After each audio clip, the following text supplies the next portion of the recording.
ఒంటికొచ్చిన జబ్బు వదిలించుకోవాలి, చేతికొచ్చిన డబ్బు కళ్ళకు అద్దుకోవాలి. తీసుకో.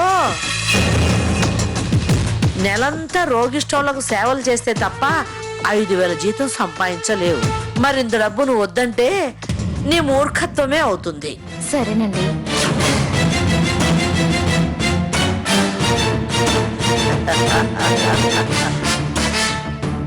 రాధిక చచ్చాక నీ ఉద్యోగం పోతే ఎవడికి కావాలి, నువ్వు పోతే ఎవడికి కావాలి? పిచ్చిదానా.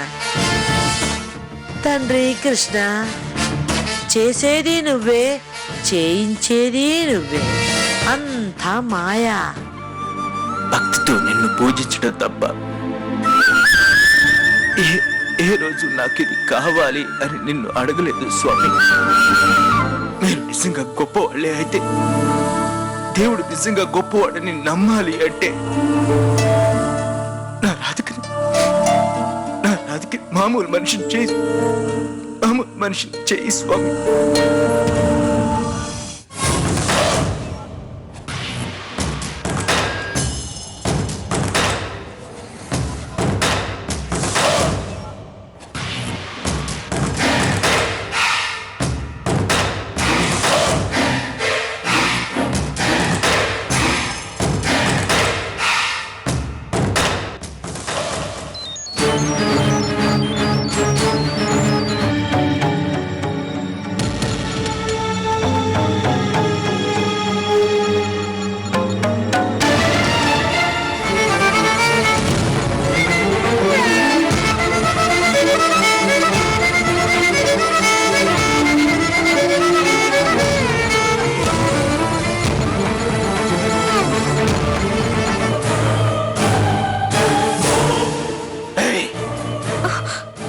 ఏం జరుగుతోంది?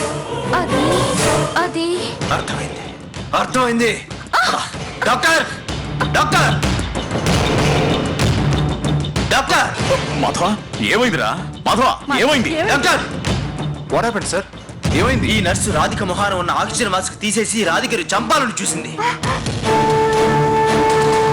ఆయన చెప్తున్నది నిజమేనా? మాట్లాడమే. ఎందుకు ఆ పేషెంట్ ని చంపాలనుకున్నావు? ఎందుకు చేసిందో, ఎవరు చేయించారో నేను తెలుసుకుంటాను. ముందు మీరు వెళ్ళి రాధిక పరిస్థితి చూడండి డాక్టర్. వెళ్ళండి.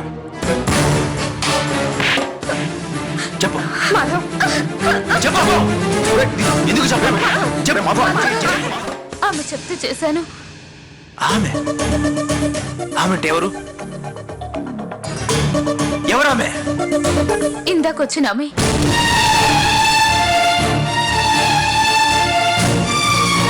డబ్బు కాసుపడి తప్పు చేశాను, నన్ను క్షమించండి. నువ్వు చెయ్యాలనుకున్నది తప్పు కాదు, హత్య. క్షమించండి అయ్యా, తప్పు చేశాను. మీ కాళ్ళు పట్టుకుంటాను. డబ్బు కకృతి పడి నిండి ప్రాణం తీయాలనుకుంటున్నావా? నిన్ను. తప్పైపోయింది, నన్ను క్షమించండి అమ్మా. శకుంతలమ్మ, శకుంతలమ్మ, శకుంతలమ్మ.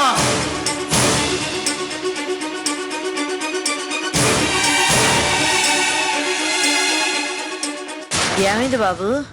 రాధికి ఏమైనా?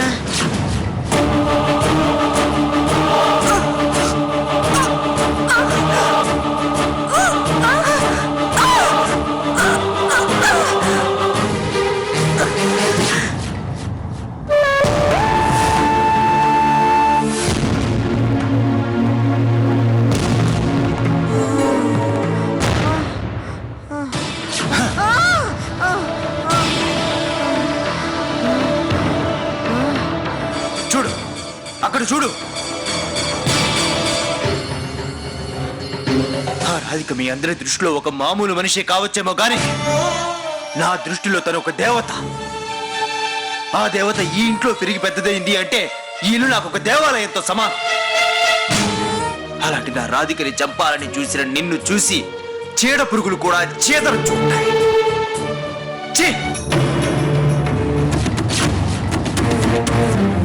చూడు,